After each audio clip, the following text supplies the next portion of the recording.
Crec que l'amor és més com un jardí que com una flor.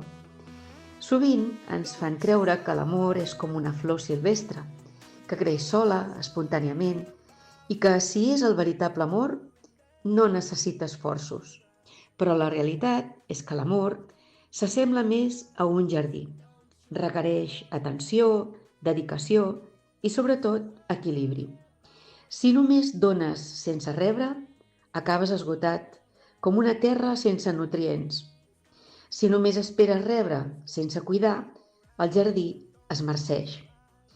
I si deixes que les males herbes de la rutina, la por o la dependència et consumeixin, acaba perdent la seva bellesa. L'amor saludable no és aquell que viu del mite de la passió eterna, sinó aquell que es cuida, es rega i es poda quan cal i toca.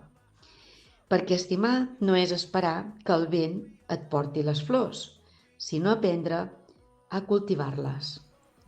Bon dia, Dolors. Hola, molt bon dia. Totalment cert, aquestes paraules. Sí. Sí, és l'amor una... s'ha de cuidar.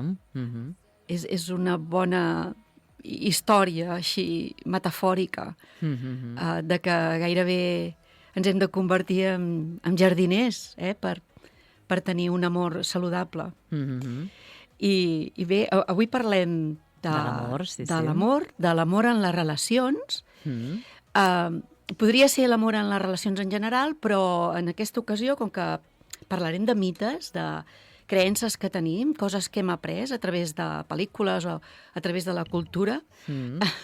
Les pel·lis han fet molt de mal, Han fet, sí, han aportat un romanticisme que ens que no és del tot real, no? Exacte. Ens ha desmarcat de la realitat. I bé, l'amor és un tema complex. És un tema que tots el volem viure, tots el volem sentir, tots el volem experimentar, però també provoca molts mals entesos, provoca moltes confusions, anem a dir. I avui desmuntarem algun d'aquests mites de l'amor. Per exemple? Per exemple, abans de començar és que m'he apuntat aquí una cita que m'ha semblat bonica, però també com aquesta de que ja dona peu a... Ai, mare, a veure aquí què passa. A veure què passa, vinga. Amb l'amor. És d'en Robert Heinzwein i diu: l'amor és la condició en què la felicitat d'una altra persona és essencial per la teva felicitat. Ai, caram. O sigui, ens enfoquem en fer feliços doncs, a la persona que nosaltres estimem o que això, no, que estem enamorada o de que aquest amor expansiu doncs, el dirigim cap a aquesta persona. És com, diu aquest autor, que és com que la felicitat d'aquesta persona depèn de tu, aleshores. No sé què en pensaran els oients d'això. Que ens diguin cosetes. Que a veure si els fa rumiar i els fa posicionar en dir, doncs jo crec que sí o jo crec que no. Perquè ja dic que és una cita que crea cert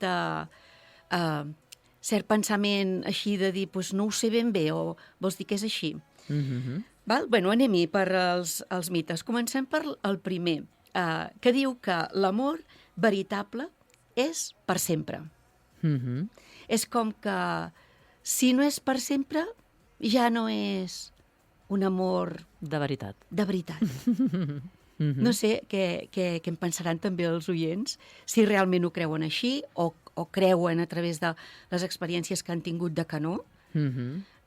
Però és un mite que el tenim com instaurat a dintre d'una manera molt cultural, Doncs jo crec que només cal mirar el nostre entorn per veure que l'amor no és per sempre, Clar, aquí està, on es veu el mite, que llavors has de mirar la realitat, no? Bé, i la realitat què diu? Què diu d'això?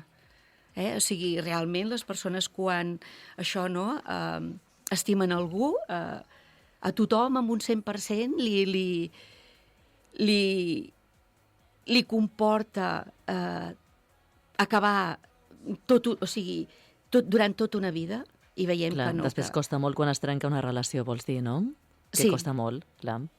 Per aquest mite, no? Per aquesta de pensar que l'amor és per sempre, llavors ens separem I aquí tenim un problema molt gran, no? Clar, aquest mite fa mal. Fa mal. Aquest mite fa mal, perquè quan un experimenta que de vores doncs, l'amor s'ha acabat o ja no podem seguir amb aquella gran estimació, amb aquell gran enamorament, amb aquella gran passió, doncs aleshores el vivim com si fos no veritable.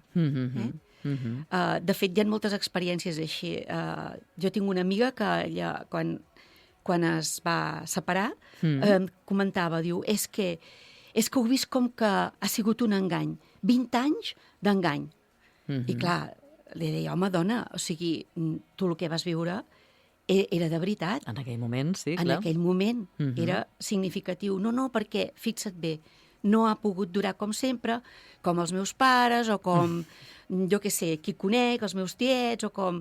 Llavors, els mites venen d'aquests ideals, no?, fantasiosos, romàntics, que després, quan la realitat et diu, no, mira, doncs aquesta persona t'ha acompanyat aquest tros de camí, però ara ja no us podeu acompanyar més, doncs es viu com algú que no té sentit, no? I llavors costa de superar. Clar. Per tant, jo acabaria aquest mite dient no et preocupis per si s'acaba. Si s'acaba, s'ha acabat. Preocupa't, en tot cas, per si no l'has viscut. Clar. Això sí que és de dir, no? Pues he estat 20 anys amb una persona, o 15, o 10, o 6, els que siguin, i no he viscut realment l'amor, no? Però si l'has viscut i s'acaba, doncs a seguir endavant, una nova etapa, i allò et queda dintre i t'omple. Segon mite, l'amor ho pot tot. És a dir, a veure què en penseu també. Sí. I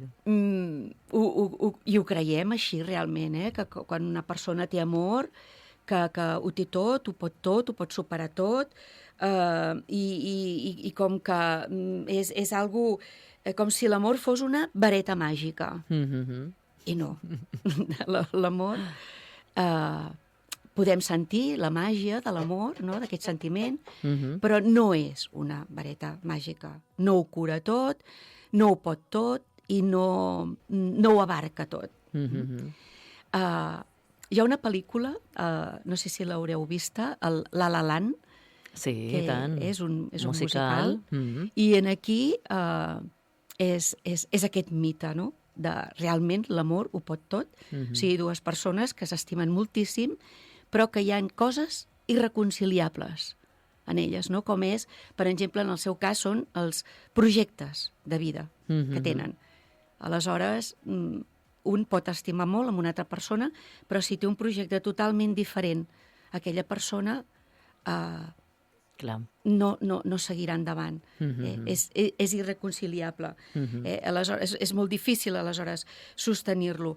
I l'amor és molt poderós, és un sentiment molt poderós, que dona molta energia, que a més et situa en una mentalitat positiva, que et situa en un optimisme, en un treure el millor de tu. Sí, hauríem d'estar tots enamorats, sempre. Tots enamorats i amb aquest amor de plenitud, veritat? Sí. Però de vegades hi ha incompatibilitat, perquè una cosa que ha d'incloure l'amor saludable és el compromís, i la compatibilitat aquesta, amb tot el que tu ets, no? Vull dir, amb la teva professió, amb els teus projectes, amb la teva visió de la vida. Amb els teus projectes de vida, sí. Han d'haver moltes altres factors, no? No només l'amor, no? Sinó que han d'haver altres factors, també.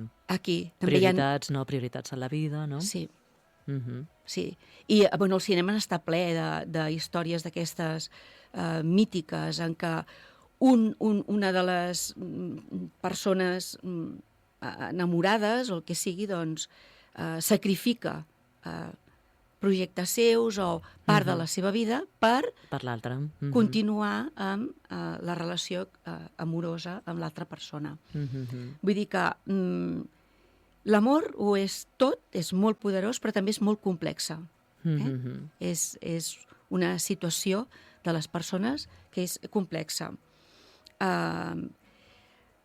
Mireu, això de vegades un creu que la incompatibilitat aquesta es produeix a l'inici de conèixer una persona, però hi ha persones que la incompatibilitat aquesta apareix després, inclús al cap de 30 anys de viure, amb la maduresa. També conec un altre cas d'una dona gran que em comentava que per amor havia anat a viure en un altre país i havia format una família en aquest país estranger, però ara, un cop jubilada, volia tornar aquí a Catalunya i el seu marit no, i les seves filles tampoc, que la seva vida estava en l'altre país. I ella ha hagut de prendre la decisió de triar i ha decidit venir aquí a Catalunya. I ens estimem molt, no s'ha trencat res, no, però en un moment determinat... Ella té aquesta necessitat, no? Sí, hi ha aquesta incompatibilitat. I això fa que les coses canviïn a l'hora de viure l'amor com algo que no evoluciona. Doncs no, l'amor de parella precisament és molt actiu en aquest sentit i evoluciona moltíssim al llarg de la vida. L'ànima bessona, no? És el tercer mite. Quantes vegades ho hem escoltat? Ets la meva ànima bessona. Sí, que abans em comentaves, no? Que tu potser sí que hi creies una mica, no?, amb això de trobar l'ànima bessona. Sí, la connexió entre persones, no? Clar, però dit així, el mite aquest és com si que només n'hi ha una, només podem tenir una ànima bessona en la nostra vida. I aleshores, clar, jo plantejo, què penseu de la idea de que no, de que es poden tenir moltes ànimes bessones, o algunes més que no una, com delimitar l'amor a que és una connexió només amb una persona perquè és especial. Ens connectaria una mica també aquell mite del fil vermell. Sí, no? Sí. De que hi ha com una unió, que no es destrueix mai, que allò és, etern, infinit. Però pots tenir connexió amb altres persones, evidentment, no? De manera diferent, també, no? Sí, però és això. És que potser aquest mite el que ens fa confondre és la connexió que podem tenir amb una altra persona amb el que sigui la teva ànima bessona. És que és per pensar-ho. Tu què en penses? Existeix això? Quan, per altra banda, doncs, hi ha l'altre sentiment o l'altre, com dir, creença més espiritual de que som únics, de que som únics. Cada persona és un ser únic. Lo d'ànima bessona és com contradictori, no? No exclou el fet de que siguem únics, que puguem tenir connexions molt profundes amb una altra persona, no? I que aquesta connexió, doncs, la visquem com algo únic. Però és només perquè no hem experimentat res més. Però millor, si experimentéssim més evolució, trencaríem aquesta idea d'ànima bessona. Produeix molt de dolor en els trencaments. A l'haver cregut que havies trobat a la teva ànima bessona i aleshores, pel que sigui, doncs aquesta relació, això s'acaba frustrant i s'acaba trencant. O no, igual has trencat aquella relació, però continues pensant que és la teva ànima bessona, També pot passar. Sí, però el vincle ha de canviar aleshores. Ja no el pots viure com aquesta exclusivitat, no? Sinó que l'has d'integrar com, això, no? Una persona que has conegut durant el camí de la teva vida i que t'ha portat a tenir molta connexió. Exacte. Però que aquesta connexió no és un llaç. No, és no infinita. No és un nus que no es pot desfer, no? Que és la idea aquesta, ja dic, del fil vermell, com que és algo que no es pot trencar o de que no pot evolucionar, vull dir, no, de que sempre ha d'evolucionar, i no, de vegades les coses s'acaben, no? S'acaben i... Sí. Aquesta idea de l'ànima bessona ve de la idea de que busquem persones que ens completin. O sigui, ànima bessona, imagineu-vos, soc jo, però l'altre és un reflexe de tot allò per jo acabar-me completant. Per això dic que és un mite bastant dolorós, perquè aleshores quan la persona, s'acaba la relació, viu que queda incomplerta, viu que ja mai més es podrà sentir... Podrà ser o sentir com es sentia abans, no? Clar, sí. Clar. I no és així. No és així. Llavors, compta amb aquest mite perquè fa això. I prové de la idea de que jo necessito una altra persona, no? Estimar-la i que m'estimi perquè aquesta persona em complementa a mi. No és allò de la mitja taronja, també. Ja veieu que aquest mite inclou moltes idees molt profundes i que després, a l'hora de superar una ruptura, són les que ens encallen en el procés. Seria una mica aquí tornant a la frase inicial que has dit abans, no? Que per ser feliços no ens cal cap altra persona. La felicitat és dins nostra. L'altra persona, doncs, clar que t'agrada si és la teva parella fer-lo feliç, no? I que l'altra persona et faci feliç. Però en cap moment és la teva pròpia felicitat, no? Ets tu mateix, no? Qui l'ha de produir, no? En certa manera. Sí, qui l'ha de tenir, qui la genera, no? Amb la seva pròpia dinamo, que dic jo, no? Mira, perquè em diuen, l'amor és molt complicat i dolorós, però també molt bonic. Clar. Em diuen. Aquí, l'amor implica un risc, conèixer una persona, entregar-t'hi. Si aquesta oient o aquest oient que ens està escoltant donen el clau, o sigui, perquè l'amor de parella és molt complexa, més que complicat és complexa perquè abarca moltes coses del nostre jo, del nostre ser, de la nostra personalitat. Però si et prives de viure'l, també et prives també d'una plenitud, d'una part teva, però que és teva, que treballes amb tu. No és per lo que l'altre et dona, sempre agraïment. Això sí, però és perquè és una experiència amb tu, de vida. És un repte, és una... sí, un repte de la vida, viure amb amor de parella, en aquest cas, no, que parlem, Vinga, més mites, per desmentir. Sí, un altre és aquest que aquest ens ha creat una mica de discussió, Helena, abans de començar. Ara ho expliquem. Si t'estima, ho sabràs. O sigui, així com si... Que ho notes. Tu notes si l'altre t'estima o no t'estima. És notar... Ho sents? Ben bé? Sentir, no? Sentir? Clar, jo t'he dit que sí, que notes si l'altra persona t'estima o no t'estima, que ho notes. Clar, el sentir és una percepció personal, condicionada per moltes coses, per la teva educació, també per això, per lo que tu estàs entenent que és l'amor, i per el teu llenguatge de l'amor. I aquí és on ens hem d'aturar, perquè aquest de si t'estima ho sabràs no és cert, perquè hi ha molts llenguatges i cada persona té el seu llenguatge de l'amor. Clar, és que jo més que dir-te si t'estima ho sabràs, t'he dit si no t'estima ho sabràs, no? Doncs no sempre. No sempre. No sempre, perquè també ha sortit la paraula de relacions tòxiques, mentre parlàvem, que de vegades pots estar amb persones autènticament interessades només per algun aspecte teu, de la teva vida.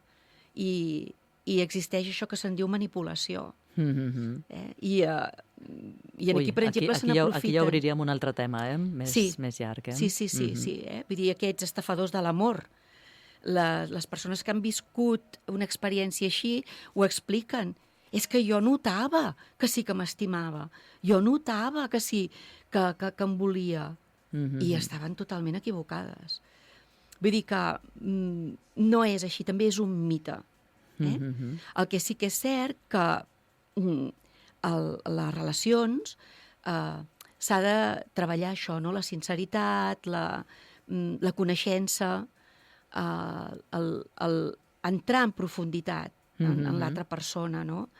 I alguna vegada ho hem dit, no? En mostrar les teves vulnerabilitats. Però quan fem això, l'altre se'n pot aprofitar, no? De dir, mira, falla per aquí, doncs ara obtindré això, no?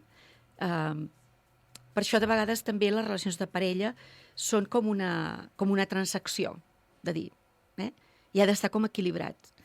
Si tu, sí, ha d'haver un el que tu em equilibri. dones, jo ho rebo amb equilibri amb el que jo et dono. Que això seria un cinquè, que ja el tractaríem la setmana que ve, un cinquè mite, perquè aquest sí que és més complex i té a veure amb això, amb aquest donar i rebre. I rebre. Però aquest de si t'estima, ho sabràs, no, de vegades quedem molt confosos. Nosaltres potser estimem molt, molt, molt a l'altra persona, aquesta estimació cega, no? I realment no veiem el que l'altre ens estima o no. Veiem potser el que nosaltres donem i porta molta confusió, això. Per exemple, mira, aquí tinc apuntada una experiència d'un home que es queixava que la seva parella no li deia mai t'estimo. I ella li demostrava sempre en petits detalls. Li preparava cada dia el cafè, li deixava notes, però l'home això no ho valorava. Ell el que valorava era que li digués t'estimo en paraules. I això és el que ens obre a pensar que cada persona té el seu llenguatge de l'amor. I que no perquè no et diguin t'estimo no et deixin d'estimar, no? Exacte, no? I que potser l'hem estereotipat molt, no? Amb el dia aquest de l'amor, el Sant Fermín, el Sant Jordi, el tal, no? Les demostracions d'amor ens han quedat com molt limitades, no? Per demostrar amor has de fer això, això i això. Per això ara també hi ha com molt de rebuig. A dir, i jo per què tinc que regalar? No? Jo puc regalar una rosa qualsevol dia de l'any, no? Totalment. I és perquè això, perquè hi ha les persones que fan això es qüestionen aquest, no? Si t'estimo ho sabràs, però d'altres maneres, no? Ha d'haver-hi una comunicació així més no tan estereotipada, anem a dir, no? De totes maneres digueu t'estimo, que és molt bonic. Sí, incloure, però és que hi ha persones que no volen sentir-ho també. Que si no ho dius i ho demostres d'una altra manera, fantàstic, però és molt bonic dir t'estimo. Hi ha el llenguatge de cuidar, hi ha el llenguatge de regalar, sí, aquest de regals, hi ha el llenguatge de la companyia, vull dir, hi ha molts llenguatges. Dolors, ho hem de deixar aquí. Sí. Ens arriba l'informatiu de 2:45. I tant, avui ens hem allargat una miqueta més. Sí, clar, és que de l'amor és el gran debat, La setmana que ve continuem. Fins la setmana vinent. Ens quedem amb Cuando zarpa el amor, què et sembla? Perfecte. Adéu-siau. Adéu-siau. Fins la setmana vinent.